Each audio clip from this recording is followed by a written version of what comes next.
My name is Rebecca. Standing in the lobby of what was once my family's bank, now mine, I watched as the chaos unfolded. Dad, red, faced with rage, was shouting that this couldn't be happening. Mom was in tears, and my younger brother, Ethan, was being escorted away in handcuffs by federal regulators. The old-fashioned portraits of past bank presidents were being removed from the walls, and the sound of drills filled the air as the First Horizon Bank lettering was coming down. It all started when I parked my old, beat-up Ford Focus in the circular driveway of our family's Victorian mansion. The weekly Thompson family dinner was more of a display of wealth than a real family gathering. I adjusted my seemingly cheap suit, which in fact cost more than their monthly yacht club fees. The irony of them thinking I was barely scraping by while I was about to take over their precious bank made me smile. For 5 long years, I'd been building my own banking empire, Starlight Financial, in complete secrecy. I let them believe I was just a struggling bank teller at a local credit union. Meanwhile, I was using a network of shell companies to gradually acquire shares of First Horizon Bank. As I walked into the mansion, Mom's voice, full of false warmth, called out, "We were starting to think you couldn't afford the gas to get here." I gave her the same confident smile I used in boardrooms before major takeovers. "I wouldn't miss dinner, Mom." The foyer was as opulent as ever, with its chandeliers and marble floors, reeking of old money. Family photos lined the walls, mostly featuring Ethan, the golden boy CFO of First Horizon. My photos disappeared after I turned 20 and decided to start from the bottom in the banking industry instead of taking my place in the family business. Dad, sitting in his study, barely looked up from his papers.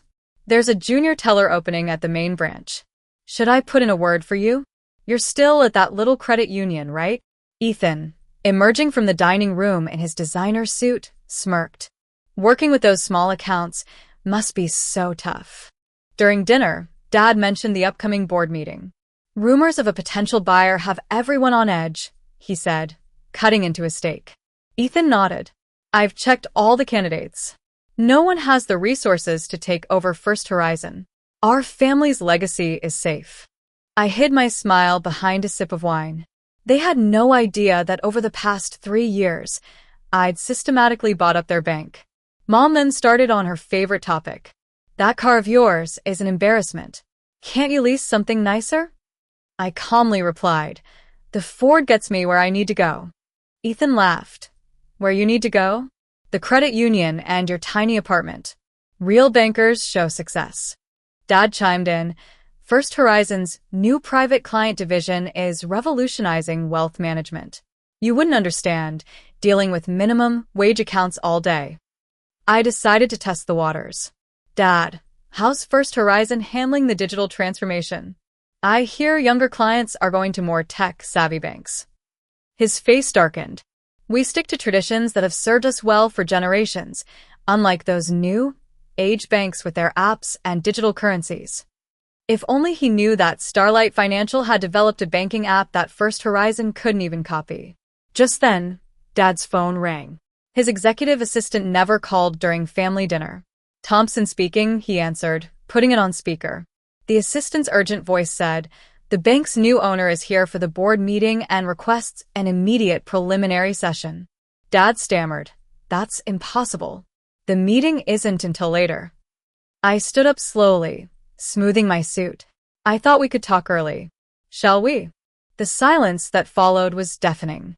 3 pairs of shocked eyes stared at me. Ethan whispered, "No, you can't be." I sent a text, and seconds later, Dad's phone buzzed again. The assistant said, "I've confirmed. Starlight Financial now has controlling interest in First Horizon Bank. It's Rebecca Thompson." Mom dropped her wine glass, shattering it on the expensive tablecloth.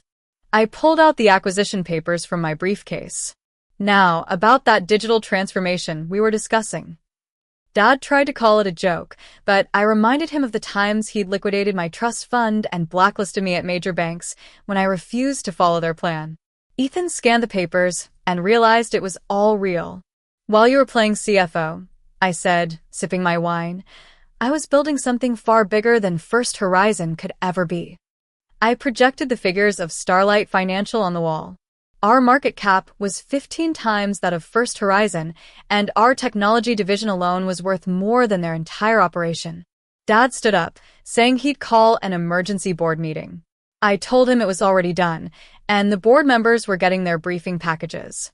Ethan's phone started buzzing, and his face turned paler with each message. "They're supporting the acquisition," he stammered. I also mentioned the audit of First Horizon's operations, which would expose executive misconduct and regulatory violations. Dad's face went white as he knew what was coming. Mom pleaded, "Think of your father's legacy." I walked to the family photos on the wall. What legacy? The one of telling everyone I was unstable for starting from the bottom? Or the one of sabotaging my job applications? Ethan demanded, "Are you firing your own family?" I pulled out severance packages. "Yes, and these are more generous than you deserve. Sign them tonight, and we'll part ways." Dad slammed his fist on the table, but I warned him, "You're about to insult your new boss." My phone buzzed with a message from my COO. Construction crews were ready for tomorrow, and new signage was arriving at midnight. I announced that First Horizon's name would be retired, and all branches would be rebranded as Starlight Financial by the end of the week. As I left the mansion, I saw the shocked faces of my family through the dining room window. The next morning, I arrived at First Horizon's headquarters before dawn. My assistant, Lily, met me in the parking garage. She told me Dad had tried to call an emergency shareholder meeting, but the major shareholders were having breakfast with our board, reviewing the modernization plan.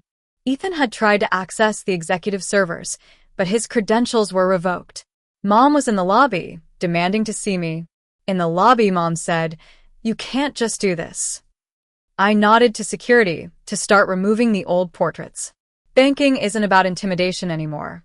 It's about innovation and serving clients. Ethan stormed out, saying the system wouldn't let him in. I reminded him of his creative accounting practices and showed evidence of hidden losses, personal expenses on corporate accounts, and questionable loans. Dad and some board members burst in, shouting that the shareholders wouldn't stand for this. I told them the emergency board meeting was starting in 15 minutes and that they might want to change their wrinkled suits. I nodded to Lily, and the workers started removing the bank's lettering. A team of auditors and regulators arrived. I said, "The files you requested are ready. You'll find the regulatory violations very interesting." Dad's face went from red to white. Ethan tried to run, but security stopped him. Mom collapsed in a chair, saying I was destroying the family. I corrected her. "I'm destroying the lies and corruption this family was built on." The reporters arrived on schedule. I announced, "Welcome to the future of banking. First Horizon Bank is no more. Starlight Financial will bring true innovation." I told the employees that those who embraced change would thrive, and those who resisted would have to find other opportunities. Dad made one last attempt, but I showed the board's unanimous vote in favor of the acquisition and modernization plan. Security handed out boxes, and the family and board members were escorted out. The new Starlight Financial logo lit up above the entrance, marking the end of the old family bank and the beginning of a new era.